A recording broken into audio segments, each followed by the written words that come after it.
You know, when you have your own podcast and a Medal of Honor winner wants to come onto your show and talk about resilience and self-awareness, well, you tend to want to listen. Today's episode is fantastic. Stay with us. We have Dakota Meyer with us today on the Squad Room. You are a warrior. 321 status. What kind of vehicle is it? You are the very best your nation has to offer. 911. Multiple shots fired. They're asking you to lead. 5. We need a Bearcat. It's up to us. So 133. I need somebody that's got a visual on where the shooter is. You must be sound in mind, body, and spirit. 40 feet, where's the officer down? I have a rescue helicopter that wants to land and help. This is the podcast that will make you the one. Copy running eastbound. The one that will bring everyone back. Trouble, we have shots fired. Give me backup now. Because no one else is coming. We're going to have an officer shot. 100 block of East Street. Suspect is down. This is the Squad Room.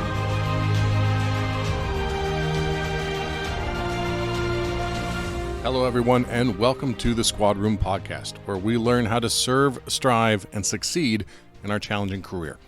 My name is Garrett Tesla, and I'm an active duty sergeant for a sheriff's office in Southern California, and I'm on a mission to build a world where first responders wake up inspired, feel confident at work, and go home knowing they've spent their time in a worthy cause. We have a great episode today, a great one, but before we get to our guest, I want to remind you that you can support the show and rock some cool gear by visiting our apparel line at aworthycauselife.com. You can also check us out on Instagram at aworthycauselife or on Facebook. There are a couple other ways you can stay connected with the podcast and make sure that you're getting as much value out of these episodes as possible. First off, like our Facebook page and join our Facebook group for active and aspiring law enforcement professionals. Just search the Squad Room group on Facebook to join. Also, follow us on Instagram at The Squad Room to stay up to date on guests and new podcast releases and Instagram lives and some other material that we put out solely and exclusively on Instagram. All right, my guest for this episode is none other than Medal of Honor recipient Dakota Meyer. Many of you know about Dakota in the Battle of Ganjgal, and you've probably heard him on other podcasts like the Jocko podcast, Joe Rogan, Team Never Quit, Mic Drop, and many, many others, in addition to his own show, Front Toward the Enemy, previously known as Own the Dash. Dakota is an entrepreneur and owner of Flipside Canvas, and on the day we talked, he was 2 days away from starting his first shift, as a full-time firefighter for his community in Texas. In fact, on the day we recorded this episode, he was a volunteer firefighter and on duty that day, and we had to abruptly end the interview because he got toned out. It's probably my favorite way that I've ever ended an episode, ever. Dakota deployed to Fallujah, Iraq in 2007 as a scout sniper, but it was during his second tour in Iraq in the Kunar province where he would engage in the battle that would eventually earn him the Medal of Honor for the actions he took when he was just 21 years old. Dakota is as humble and down-to-earth a leader who cares about his community as you'll ever find, and he cares about first responders, and he's known for holding no punches either, especially when it comes to reviewing his own actions and beliefs. But in return, he really challenges you to do the same, and he does that in this episode as well. A great example of this was when President Obama called Dakota to let him know that he had been selected for the Medal of Honor. Dakota told him to call back at lunchtime because he was at a job site and didn't want to get docked the pay for stepping off the job. When they finally did connect, Dakota accepted the nomination for the medal, but on the condition that he and Obama share a beer before the ceremony, which Obama graciously accepted. That takes some guts to ask a sitting president to have a beer first. I say this often, but this is actually truly one of my favorite episodes. I say that because it's true. I come away from each of these episodes with some actionable ideas about how to improve, and Dakota absolutely delivers in this episode. I can't wait to have him back on to finish what we started, and it was a great conversation. So please enjoy this conversation with Medal of Honor recipient Dakota Meyer. This episode is sponsored by Signature Coins. For months now, I've been looking for a way to say thank you to my guests and supporters. And after being involved in a major international incident recently, I was given quite a few challenge coins, and I was surprised at how much each of those meant to me. So I decided to make a Squad Room challenge coin to share with guests and supporters. I went searching for a company who could meet my high standards, but I was still nervous about making a purchase like this online. Most challenge coins you order these days are ordered online, produced in a factory far, far away, and tracking down someone in customer service can be, well, a challenge. And I'll admit that I'm kind of old school, and I prefer to look someone in the eye when I'm about to spend that much money. So I delayed on a decision on a vendor for a long time, until I found Signature Coins out of Florida. Turns out some of the guys at Signature Coins actually listen to the show, and when I contacted them, we connected immediately on our shared purpose of honoring this profession that I love so much.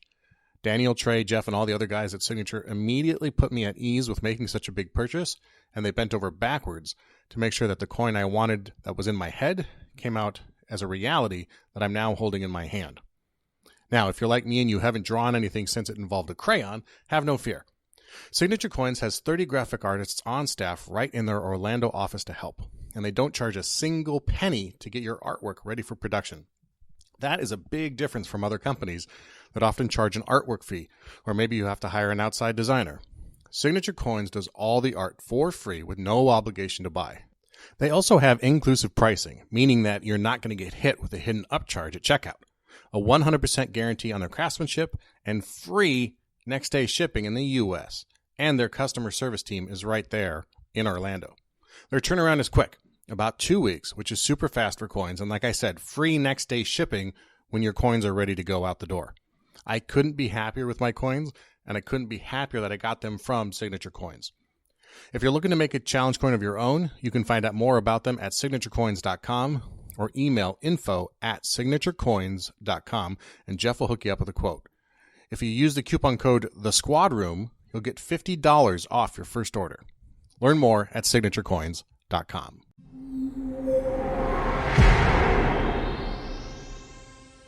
Dakota, welcome to the Squad Room. Thank you for being here, man.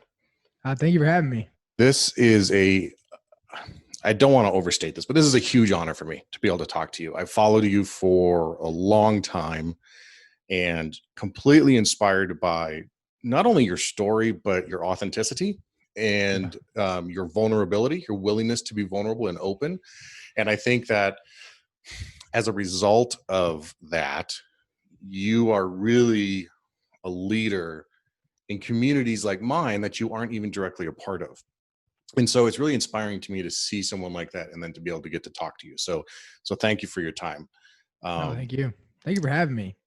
No, it truly is my honor. So I wanted to focus this conversation because, you know, you've been on other podcasts, very, very high level podcasts like Rogan and Jocko and others.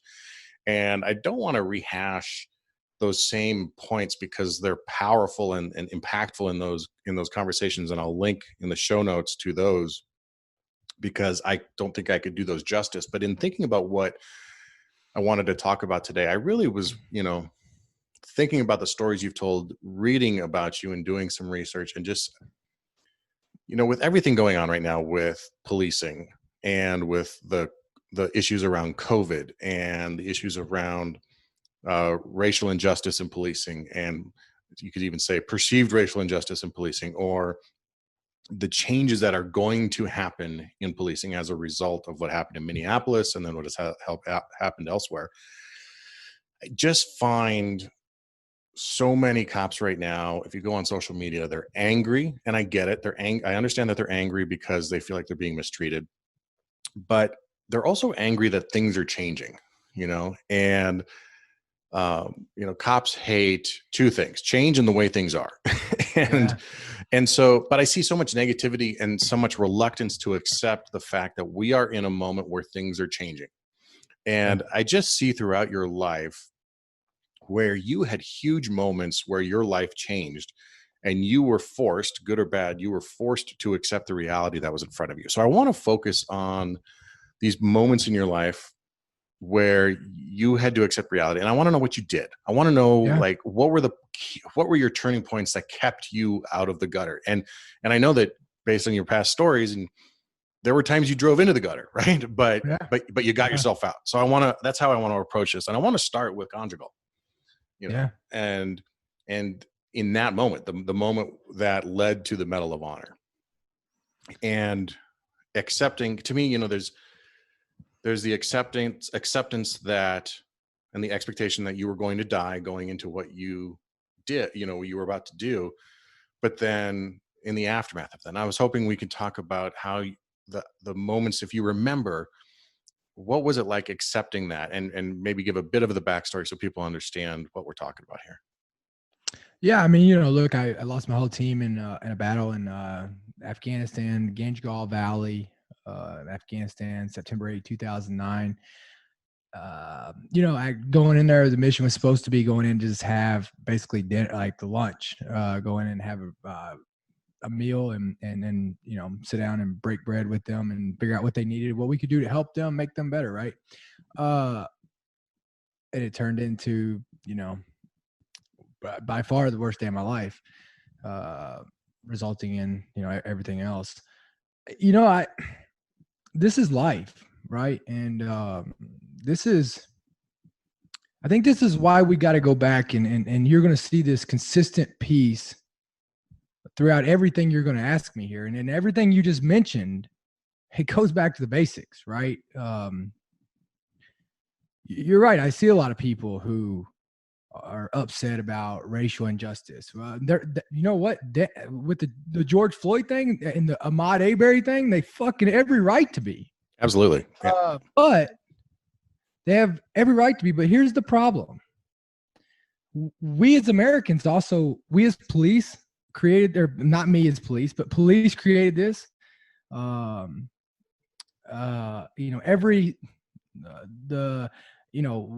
You talk about white privilege created this, or whatever you want to call it, the white demographic, whatever demographic, all of them created this. And I'm going to tell you why, by one thing, and it's all equal throughout all the ranks, is we started putting people's feelings and what they needed to hear below what people wanted to hear and being soft with them. We stopped holding each other accountable. Cops stopped holding each other accountable. They couldn't go in and say, hey, you're fucking fat. You're not training. You're a piece of shit. I don't trust you to show up. You're going to get fired now, right? So now that's where you get shitty, cocky cops out there who do this, right? Same thing on us. Like we have stopped in the military. You talk about veterans. All veterans are now considered heroes. No. They're not all heroes, right? They're not all fucking heroes. They serve their country, right? I'm not a hero. The ones that are only heroes are the ones that didn't make it home, right? We should be treated no different than anyone else. It's all around. We have categorized everybody instead of setting the standard and ensuring that everybody's held to that fucking standard, right? So you go back to your initial question how do I deal with it? At the point that I figured out that I got to go back to the basics no matter what, instead of worrying about trying to control what's going to be thrown at me and trying to train, like you have to change your mindset. Like I used to train to try to be able to be good enough to be able to control all the situations. So, you hear so often, well, don't get yourself in that situation, right? Like, sure. Like train to where you don't put yourself in that position. And I changed my mindset to, after Ganjgal is what really showed me that I have no control of anything. I don't care how hard you train. You cannot train hard enough to control the circumstances that are going to be thrown at you. But what you can train hard enough to be is to be prepared for whatever is thrown at you. And that's where it comes back to it, right? This holistic training of pushing yourself mentally, right? Not just getting strong in one way, but how often are you letting yourself lose? Not letting yourself lose, but you talk about people who train, and I'm sure you're gonna be able to hit on this. Is how often do we set scenarios up because we're afraid to fail, right? We don't want to like we train to get it right. If you're not training in every evolution that you're training in, whether it's physically training, whether it's mentally training, whether it's going out and shooting, whether it's scenario-based training, it doesn't matter. If you're not training to the point of where in every scenario at some point you fail, well, you didn't set that. You are gaming the game and you're not training to the level you need to be training to. You're not getting better. One of the things, I got this from a former cop who's now a researcher and psychologist, but this idea of a preoccupation with failure. And this is David Klinger, Dr. David Klinger, and his premise is there are really 3 outcomes in a situation. You either won, you lost, or you got lucky. And if you evaluate anything you've done through that lens, you really realize how often, especially in policing, how many times we got lucky versus how many times we won. And we often mistake winning for just getting lucky. Like if you do a car stop and you walk up on a car stop and nothing comes of it, there's no violent encounter. Well, is that because we got lucky because the guy decided not to pull the gun from under the seat, or was it good because we used good tactics in our approach and we got one over on him and in using good tactics, right? You got lucky. Right. So it's kind of like there what you're saying too. If we can be preoccupied with our failures and then be willing to fail, I think also is what you're saying. Like, put yourself in situations where you're going to fail, because that's where you'll learn, right? We just do rote training over and over again. We're never going to learn something new. We're never going to have our ego bruised enough to be willing to push ourselves into something deeper. Well, and then the other part, I mean, you look at that cop up there with George Floyd, you can tell that dude ain't had his ass beat in a long time. Right. I mean, and look, and I've been pulled over. I mean, I love cops. I love cops. Look, I like 99% of cops are great. But the problem is the 1% that sucks are the ones that are out there representing the 99% that are great. Mm-hmm. And we know them. I mean, I'll tell you right now, between me and you, even me, a cop pulls me over, the first thing, I'm scared to death. I mean, I'm not saying I'm scared to death, but I'm like, if the cop tells me to get out and he tells me to put my left hand out, my left hand in, put my right foot out, my right foot in, I'll be doing the fucking hokey pokey, right? Because I know damn well that cop is not trained enough. 99% of them aren't, not 99% of them, but there's a lot of them who aren't trained enough and are probably more scared than I am. Mm-hmm. Mm-hmm. You know what I mean? I'll tell you, I don't carry, like most of the time I don't carry on me, because if I get pulled over and I tell a cop out there, especially at night in the dark, and I say, hey, yeah, I just need to tell you up front, I'm a concealed carry license holder. I've got a weapon in my console. I don't know what that fucker's going to do to me. Is he going to get me out, put me in handcuffs?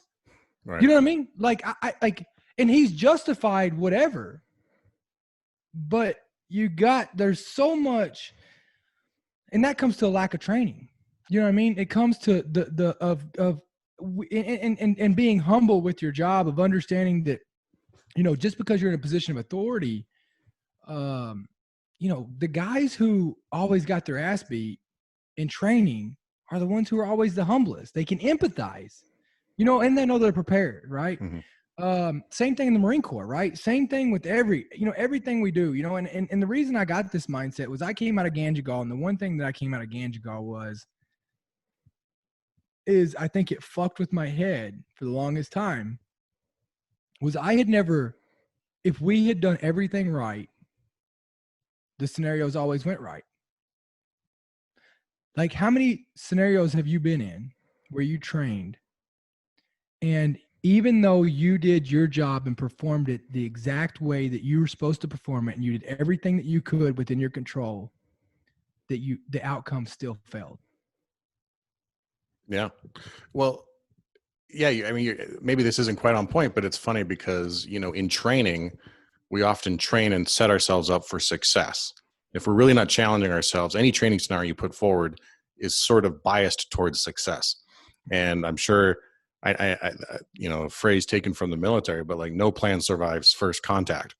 It's very much the same in any sort of policing. We can train and train and train, but I don't know how many times we've trained for a high-risk car stop on a highway and it just went completely sideways from the way we quote unquote do things, because there's that outside actor that has a say in it too, right? They have equal say in how it goes. And if you're not training to that, to be able to go off script and make decisions, if you're not constantly challenging your mind and then also running through the scenario so many times and seeing that there are about 50 different ways to skin this cat, as they say, right? Like, there's different ways to get at it, but being able to recognize where you're going and being able to stay focused on that piece of it and understanding and clearly keeping the objective in your head is where it's at. And so that's what's always been. I was so fortunate to go through this Ganjgal incident at, 21 years old. And it's been truly the keys to everything else I've been able to get through. Like I always say, I'm so fortunate that I at 21 years old got the worst day out of my life. Like I got it behind me. Like you'd be damn pressed for me to live through something that was worse than that day. It'd be a hard pressed day. You know what I mean? So what do I got to worry about? Right. I got that behind me at 21. Wow. So this is a weird question then, but I don't know how else to phrase it. Are you glad that day happened in a way? I mean, there's obviously losing of your friends. How, because that's such a wonderful perspective on it, right? Like, hey, this has happened. This is my benchmark for how bad it can be. So yeah, bring it. Man. Yeah, I mean, exactly. I mean, but Jocko says it best. And look, Jocko is, I mean, Jocko's, I mean, he's the greatest. I mean, that's all there is to say about it. I mean, the guy is just all around a holistic, as far as a father, a husband, as far as a leader, as far as a friend. You don't get there's nobody, there's not another Jocko on the face of the planet. And there won't be within our creation, right? Like within our existence. So, there's always good in everything that happens. And for me, I'll tell you straight up, facing the reality that my teammates are gone, I probably didn't face that until last year. I don't think the reality ever hit me that I would never talk to those guys again until last year. I don't think I ever faced it. And then I also and I'm gonna tell you when I faced it. Whenever I kind of got over it, I was at a speech. I was out in Vegas, probably 2,000 or 3,000 people, and doing my normal speech, and this guy, man, in the back of the room, this guy stood up and he goes, you can always tell those guys that they got a problem with you. You know what I mean? You can always tell them, read them, right? This guy stood up in the back. I do a Q&A at the end of my presentation, right? And this guy stood up in the back and he goes, hey, Dakota, I got a question for you. And I was like, yes, sir. And this is in front of probably, a couple thousand people. He goes, how does it feel to know that, you're going around and you're making money and living off your dead teammates? Wow. And, I looked at him and I started laughing and I go, you know what, man? It feels fucking great. And as long as I keep saying their names and making sure people hear it, and the more money that I can make off their names and build the best life and live the best fucking life for me and my kids, and I go out and I make the most of every fucking day, I said, it feels great, because that's exactly what every single one of them would want me to fucking do every single day, is to go out and live the best life and to remember them and to make sure that their names are said more times than ever, and to live the best life with my freedom and make the most of my life ever. So you know what, man? It feels great. And, until we stop, we've gone into this romanticizing and putting negativity around, it's kind of like we've commercialized. People have told us how we're supposed to feel. We're supposed to feel down and be miserable the rest of our lives because we watched our teammates die. Fuck, if anything, we should be living the best life that we could, because we've seen the sacrifice and the cost of freedom. You look at this, we want to walk around. I mean, you talk about, there's all this, and it's like, I see all this uproar in America right now because you know what? They haven't seen suffering. They haven't seen real fucking suffering, right? Like, the people who are really suffering aren't the ones out there burning the streets down. They're fucking spoiled brats is what they are. They're trust fund babies. They're fucking spoiled brats. They're not the ones who are truly suffering, who have every right to be pissed off, Mm-hmm. And that's the problem with it right now. That's the problem with it. What do you think I was surprised to hear that it had taken to just last year for you to accept that. And that's a great idea that you were kind of provoked into it by that. It was in that moment, but I imagine it must have been some sort of a process that resulted as. So what was that? Because again, that goes back to this idea of accepting your realities. And here's this event that happened 11 years ago now. I'm going to give you this a perfect example right here. You ready? Yeah. Of how the world and the media and the people you surround yourself with have told you how to act. I'm going to give you an example right here, right? Do you feel down on Memorial Day? No. But most people do. It's a day of mourning, right? It's Memorial Day, right? Like, oh, just don't forget that this weekend, before you fire your barbecues up, that, somebody died for this. No fucking shit. No shit. Do you think that that's what all these guys want us doing? If you died, would you want anybody to be upset or sad over you? No, not in that way. Not at all. No. Would you want them to waste one day that if you died for freedom? Would you want them to waste one more day that you fought for, mourning you? Yeah. I used to be like that though. You did. You did.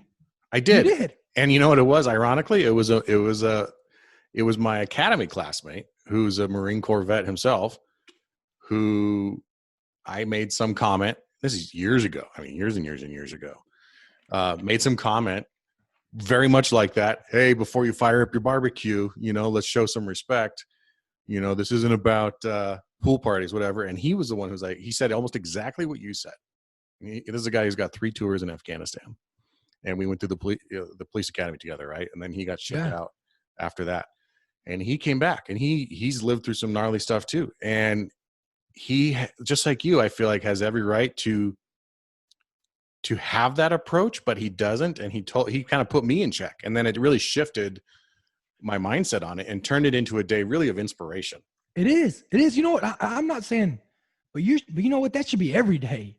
You should wake up in the morning and you should look around and you should be like, man, you know what? I get to fucking do this. I get to fucking do this. Right. You get to get out of bed. Mm-hmm. You get to decide what you're going to do. You get to fucking do this again. You get another shot at this again. Think about that, right? And so all these people get down and they mourn and, oh, Memorial Day is a hard day for me. How many people you think that had somebody die on Memorial Day?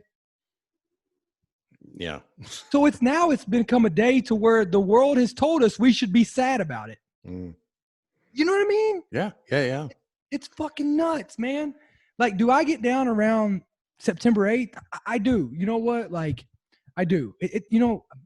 I'll never forget. I love those guys with every moral fiber of my being. Like, I would switch spots with them in a moment. That'll never change. It'll never change. I failed my guys. I failed my guys 100%. You can't argue with me about it. I was there. Nobody else was, right? I know the facts. And because I know the facts, it's also the same fuel that makes me want to go be better, right? It's the same fuel that I got to make up for that, right? I'm not going to go do it by finding it at the end of the bottle. I'm not going to walk around and cry myself to sleep at night. No, I'm going to go out here and I'm going to fucking get after it every single day. Like I did. You talk. My guys are dead because of me. My guys that were not pulled out because of me. And then I'm awarded the Medal of Honor. I'm rewarded for failing my teammates. And it's a mind fuck all around. But guess what? Like I failed. But I have an obligation every day that I get to get up to use that to remember what I should have done different, what I could have done different, and use that to train to the next time that this is presented to me. You know what I mean? Mm-hmm. Like a lot of guys I'm seeing, they get out and they use it as their fucking excuse. It's their easy go-to button. Like, you want me to show you? I always tell people, I go, I'm going to show you how it feels like, if like it's hard to defend when somebody, obviously comes at you, like, you know how it is right now. If they look at you and they go, well, all cops are bad, you're racist. Well, automatically, it doesn't matter where you're at in a conversation. What do you have to go to? The defense, right? Mm-hmm. You do. Like, it doesn't matter. You could be coming at me with every justification, and you could be right in proving it with facts. And I can look at you and say, well, you're just fucking racist, right? Automatically on the defense. I can also look at you and I can say, well, you don't know what it's fucking like that day. You don't know what it's like to lose all your teammates. You don't know what it's like to be in a gunfight and getting shot at and watching people die. And guess what? People are like, on the defense, right? It's fucked. It's fucked, man. It's just an excuse. Do you think at some point, or if it hasn't happened yet, at some point it will, where, because like I've heard you tell that story before about how how you say you failed your guys, and how being awarded the Medal of Honor was really one of the worst days of your life, in the sense that you were being rewarded for this, that what you felt was a failure. And I really related to that in a weird way, but stick with me for a second. But I related to that idea. And the idea, I guess, of that is that we can't accept sometimes, and I think this goes for cops as much as the military, as much as a fireman, we can't accept the things we've been through because it's not quote unquote enough, because someone has had it worse than us, and in the extreme example, someone dies. But for cops, I think a lot of times we don't accept help. We don't accept that there might be trauma. We don't accept that we did the best we could, because we belittle our own contribution to it, because it's just not quote unquote as much as someone else, right? I've never been in a shooting my entire life. I've pulled my gun dozens of times, but I've never had to pull the trigger, right? I've been in some scary situations. I've been in situations where I was convinced I was going to shoot somebody, or that I was going to get shot, but none of those things transpired. Now, conversely, I have, like, my academy classmate or dozens of other people in my department who I look to who have had those situations. And I have always compared and contrasted myself to that. Well, I didn't have to do that. Right. Well, And that's, go ahead. I call that the Instagram comparison. Okay. Explain. Right. Oh, okay. That's like me looking at your likes. Yeah. I mean, how many followers you got? That's bullshit. That is a bullshit mentality. I mean, look, there's always somebody who's seen it worse, right? Like, it's there. The worst day of your life, the worst day of my life is no more significant than the worst day of your life. So, like, we all have to stop, and that's the problem. Like, we all have to. It's not a race. The story doesn't even matter. Like, what you've gone through, like the details of it are minute, don't even really fucking matter. What matters is that we both can understand and relate to a level of suffering. And that's where we connect at. It's not the story. It's not, I mean, look, you talk about people who have, like, my PTSD is nowhere near. I think the people on earth who have the worst PTSD is rape victims, right? I mean, that's worse than anything you could ever imagine. But you don't have to get shot at for shit like that, right? And that's where we come in. Now, here's our superpower. Is we know how it feels to hurt. We know how it feels to suffer. And the only way that suffering is worth it is if you use it to be able to connect and help someone else down the road. That's what matters. So you're right. You see all these people going down this rabbit hole of drinking, and they turn into assholes, and they do all this. And it's simply because when you don't use that the right way, the way you're supposed to use it, it'll poison you. And I mean, and this is not a revelation you came out of, like, on September 9th of that year. You didn't all of a sudden have this revelation. You had to go through that gutter. No, I had to go through the gutter. Yeah. I mean, and the story of your suicide attempt shortly after that, within that year or so, like, I want people who may not be familiar with you to understand this is not just something you came out of that with and felt. Like, what was that How did you navigate that? And what was the process for you to come out of that worst day of your life and finally come around so many years later to not only accepting it, but realizing that it's the fuel for how you choose to live your life? You know why? Because I surrounded myself with guys who are fucking better than me. Awesome. You know, like I surrounded people around me who weren't going to compromise to my excuses, who are going to hold me to a standard that dictates that they'll accept nothing less than everything that I've got and everything that I can bring to the table every fucking time, right? Every minute, every time. You know, like, that's what it comes down to. You know, you start surrounding yourself with people who are bitching about it and who like, if you're around people who are all the time, you're comfortable with what they say, well, you're around the wrong people, right? If you're the best person in the group, well, you're not in the right group, right? Like, I surround myself with guys who, you know, they're not necessarily military. They're not necessarily, you know, like, there's a lot of civilians like who have never been in a gunfight, never served. But I'll tell you this, they tell me what I need to hear. And as soon as somebody's not, then they do the same with me, right? We're held accountable to each other. And the day we don't show up and bring it, the day that we are not part of what we all want, you're fucking out.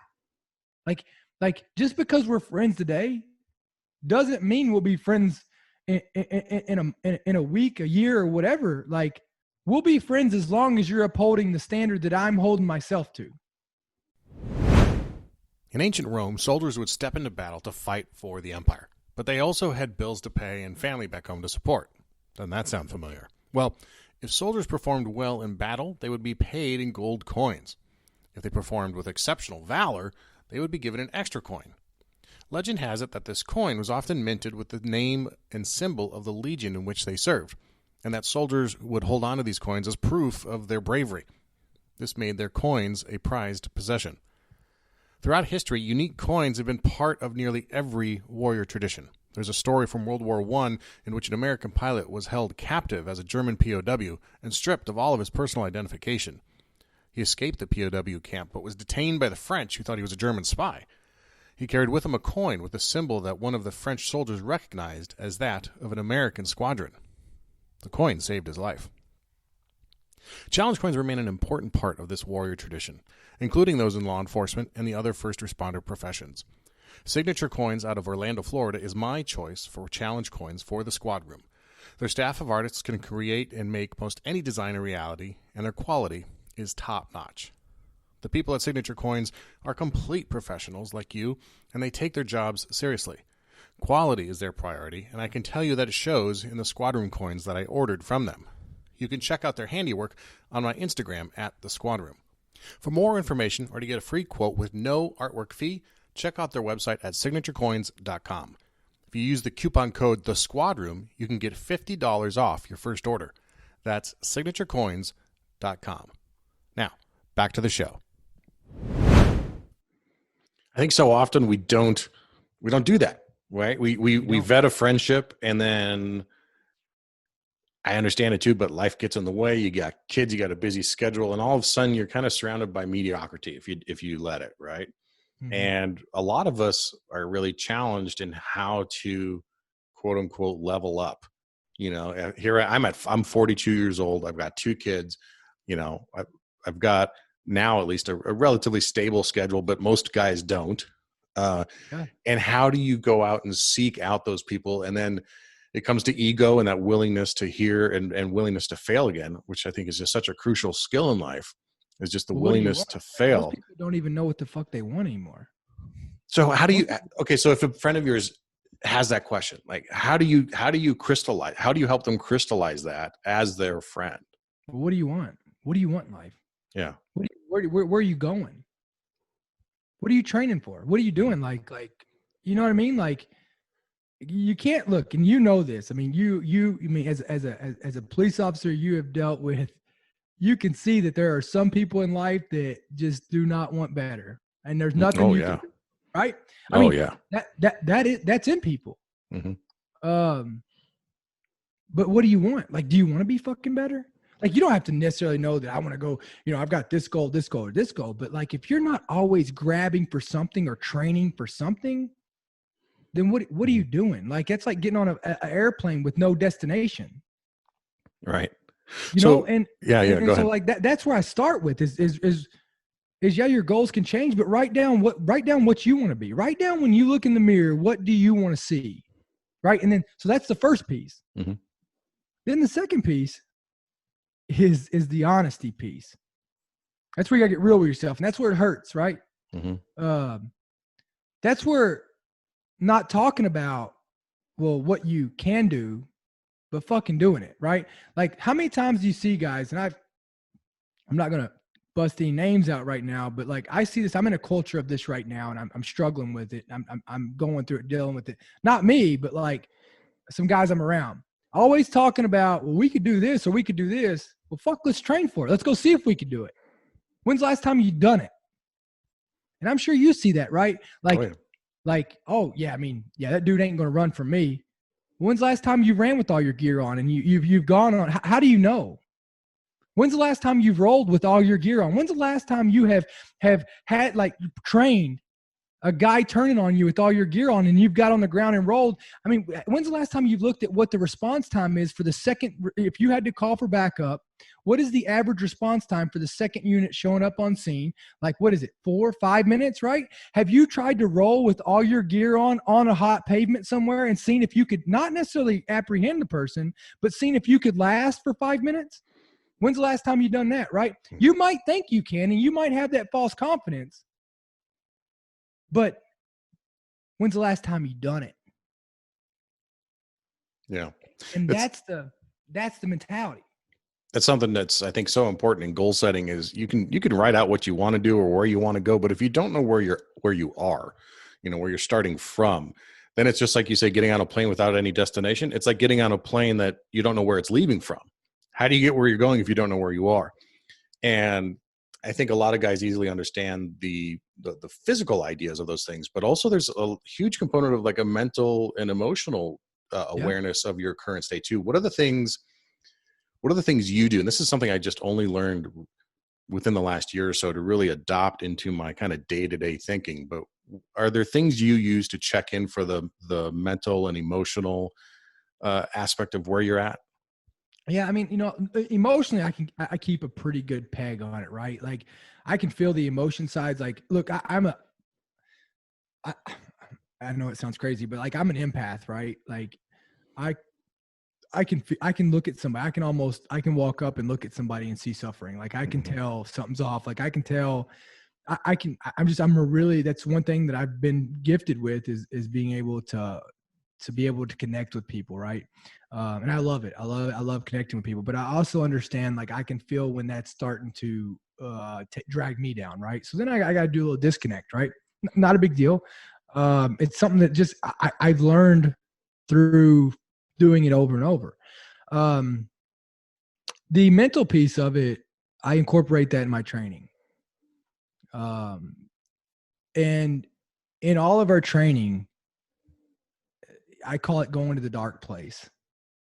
Once or twice a week, it's got to be something to where, you're fighting your fucking mind in every aspect, right? And it doesn't have to be like trying to kill yourself, but it's got to be like maybe long, monotonous shit that you hate. And the more you do that, the more you're training your mind. Like I do little shit. Like let's just talk about this. We'll just talk about this. I did a consumption drill the other day, and consumption drills where basically you put on, all your SCBA, all your gear. It's fucking hot in Texas right now. And then you have to go through an entire bottle, and you've got to do all these different, drills, whether it's charging a line and advancing a hose line, lifting ladders, all this shit, right? Like all this stuff that you would do on a fire ground under stress with your SCBA mask on. The one thing I would do with that is when I was done, I wouldn't just drop my gear, because that's what you want to do. right? Like that's what you want to do. Just drop shit. Like get it off. Like I'm tired. Like your mind says, hey, it's okay. But guess what? I would force myself, just little stuff, not to drop any tool after that evolution. Set it down. I want to take care of my tools and I want to fuck with my mind. I didn't want to let my mind, I wanted to show my mind that I'm in control of it. It's not in control of me. So little things like that are what make the big difference in the long run. I think that's a great way to train yourself into an attitude, right? Like I have something similar when I'm, doing a WOD or doing something like that. I don't allow myself to kneel or to lay down, right? And as much as you want to lay down after a hard WOD, you're like, no, I'm going to stand here. Yeah. And it's going to hurt. But laying down is you're sort of preconditioning yourself to that response. And so when you go out on a fire ground or on a real fire and you're dropping tools and, sloppy discipline, it pays off in how it does. And, a lot of people think, and this is 100% wrong. They think that, hey, yeah, like I couldn't get through it right now in training, but look, my adrenaline will be up and I'll be able to get right. through it on the, when the shit hits the fan. Yeah.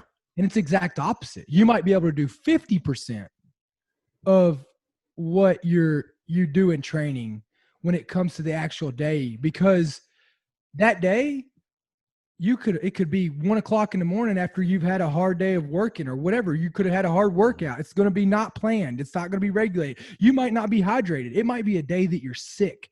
And then on top of it, you've also got adrenaline going through your body and it's going to use up all that energy. Right. And so there's all these factors that you're not prepared for it. So you're going to be, whatever you can do in training, you're going to be able to do about 75% tops whenever the shit actually hits the fan. So always remembering that mindset, right? I had that very real world experience for me, realizing that you're never gonna perform on game day like you do in training.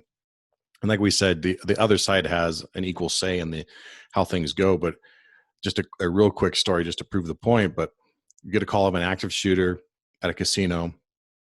I'm third on scene, so the three of us are going into this parking garage, convinced that we're going to engage this suspect who had already shot somebody. And as we're not even confronting the suspect, right? But we have to go 3 flights of stairs. Adrenaline's going, and by the time I'm able to present my weapon down range and where we think the target's coming from, my sights and my arms, and I'm breathing heavy, and it's all over the place, right? And it was such a huge eye opener to me to realize that you will never, ever be as good on the field as you are at the range. It'll never happen. And it makes no sense. It makes no sense whether you're a concealed weapon carrier, whether you are, Joe Schmo who just, is going to be home defense, or whether you're, a high-speed cop. It makes no sense outside of maybe your yearly or whatever it is, research for your shooting. Outside that, it makes no sense for you to be shooting the weapon without doing stress drills with it. And even then, you get closer. You get closer to approximate that. But that adrenaline, because even on the range with stress, and if I do kettlebell swings or push-ups, or you run upstairs first, all of those still fall back on the fact that if I throw a shot, my buddies are going to give me crap, and I can shrug it off and do it again. Yeah. But when you add that adrenaline of a real world scenario, there is nothing to that you can. I've never found a way to equate that. No, but if you get used to being able to deal with pressure situations, tired, all that, right? Heart rate up. You're right. You're never going to be able to replicate that. But the more times that your mind's seen it, the more reps you got, the closer you get. Right. You touched on it just now, and I wanted to bring this up too. You talk about transition. We're all kind of talking here about accepting your reality, the transitions that we go through, acknowledging where we are, where we want to go. And one of the things is you're in the fire academy. Yeah. And presumably to be a fireman. I don't know, is it volunteer or full time, or is this a new part of your? I just graduated. Congratulations. Thank you. And then I actually I can't say where because I obviously I want to keep the department, but I actually start my first shift tomorrow in the morning, 7 a.m. Congratulations. 48 hours on, 96 off. This will make it also, then you are now officially the first fireman on the show. So there you go. That's pretty cool too. Well, there you go. That's cool. Yeah. I mean, I volunteer. I mean, actually let's see, about 2 hours ago, I just came off of a two vehicle crash. I just worked a crash, 2 hours ago.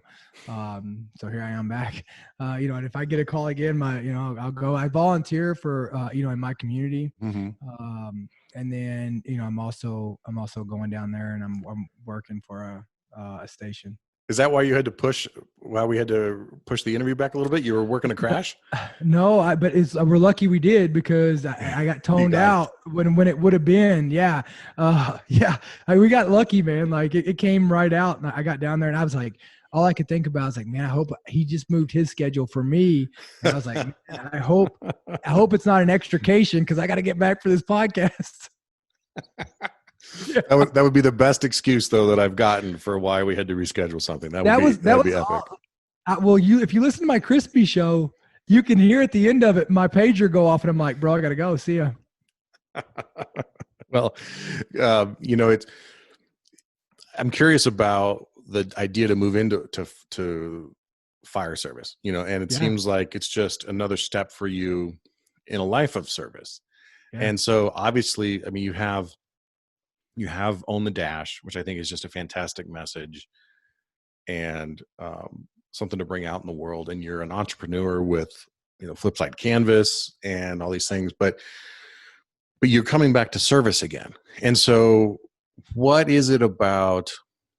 Was something missing in your life that you pursued that service, or was it you just wanted to continue something? Or because I think a lot of people don't understand it, right? And you said you're an empath, and I think people who are empaths like myself also are drawn towards service, and that's where we find our purpose.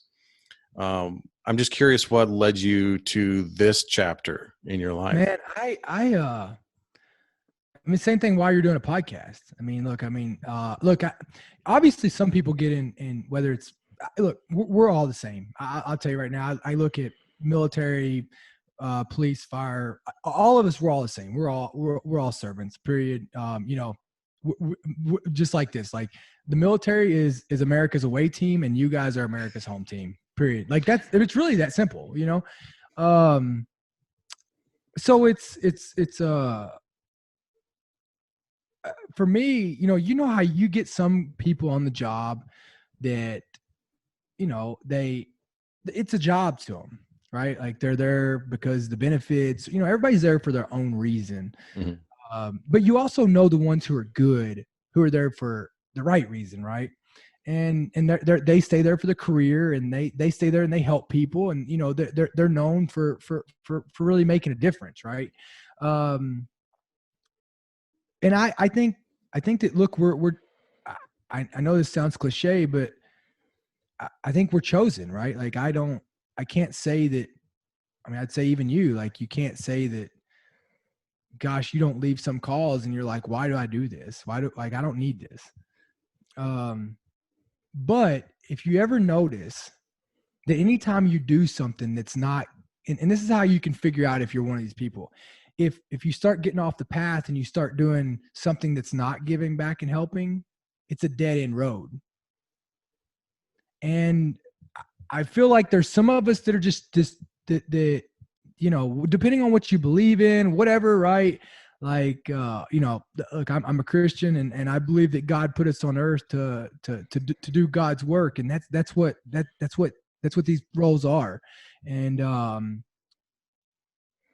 don't think that service selects, I don't think we select service. I think service selects us. And I think that's where it's at. And, so for me, I got into it because did I have a void?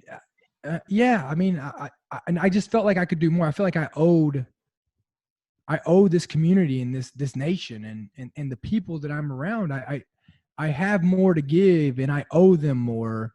And that's what's fulfilling to me. Right. So like, it's honestly, I'm doing this because I'm selfish, because I get a lot out of being able to show up and help and to be able to go and learn these tools and to be able to train and to be able to train to come in and truly make an impact on someone's life and make it a little bit better. Right. Like, we all grew up watching superheroes.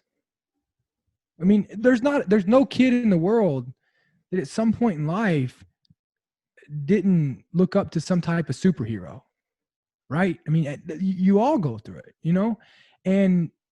and if you look at all these kids shows, right, you got Teen Titans Go, or you got Paw Patrol. I mean, you got, you've got, all of them have some type of servant doing good for the others, all the way down to puppy dog pals, right? They're always out trying to fix something for Bob, right?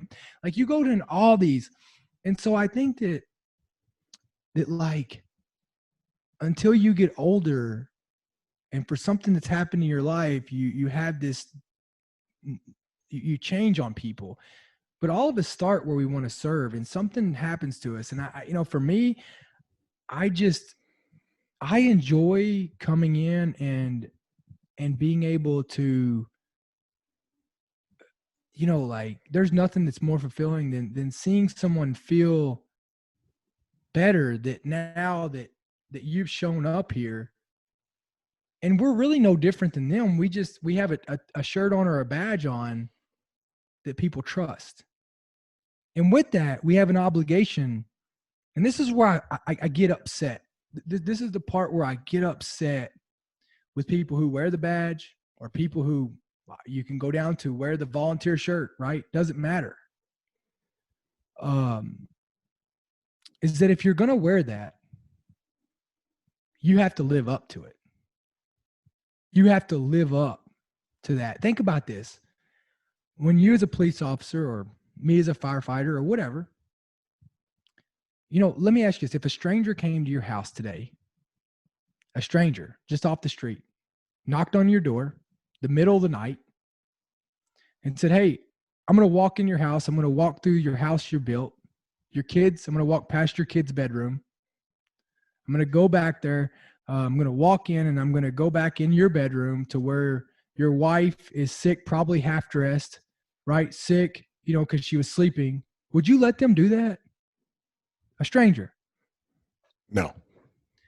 But because you have a badge and a uniform on, and because I have a shirt on that says that I'm a volunteer or I'm with a service, you let me do that. Yeah.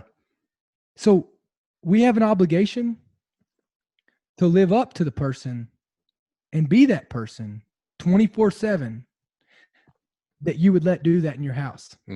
That's a really great way of really putting a very clear mental picture on it, and contrasting the huge difference there between a stranger on the street and a stranger in uniform, So with that, and with that need to uphold the trust and the badge and the oath, there are, going back to where we started on, there are a lot of cops, like you said, 99.999% of cops out there that want to do that. They want to uphold the badge. They want to go to work and do good work. They're there for all the right reasons.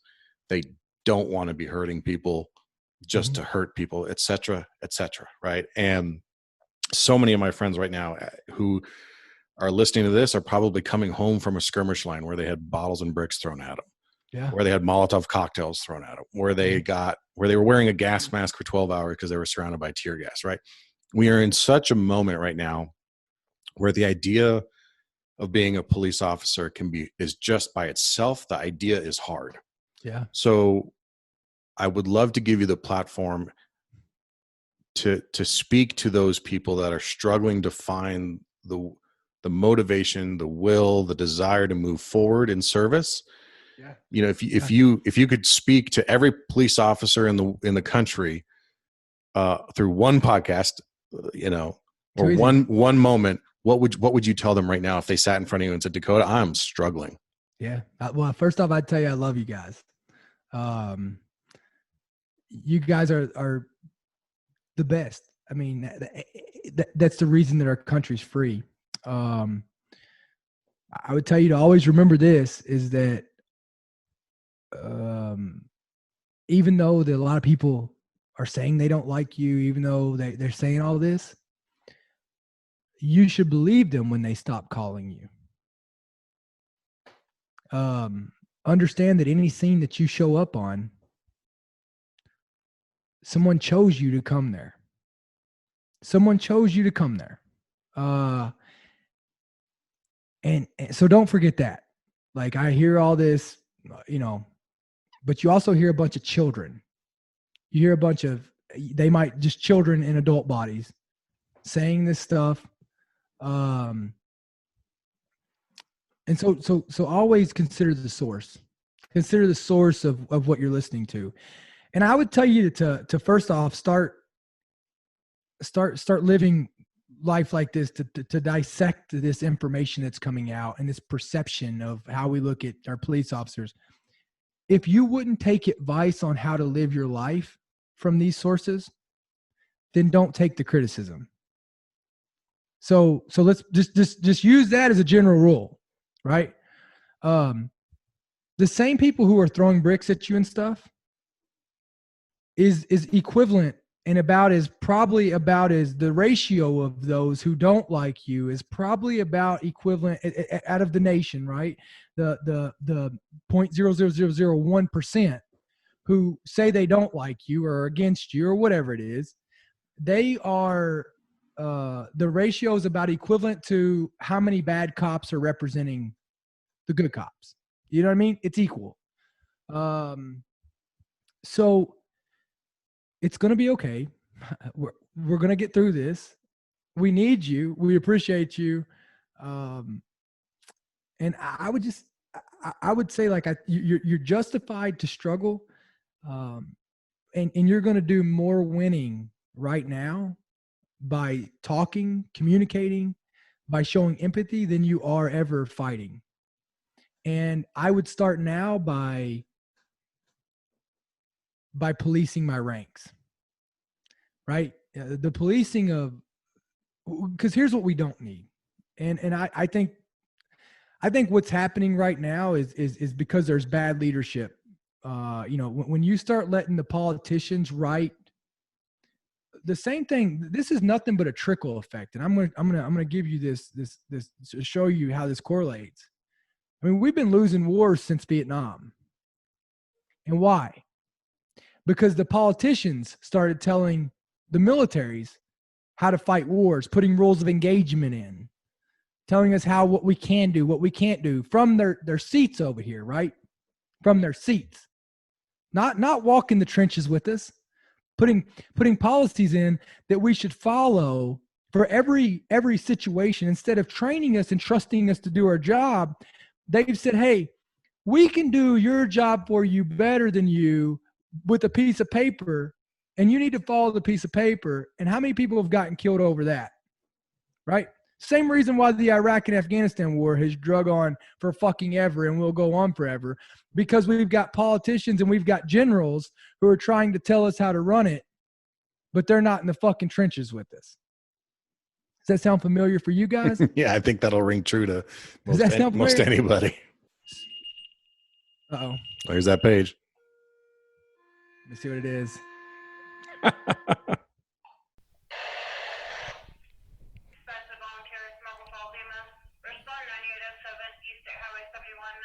I got it right.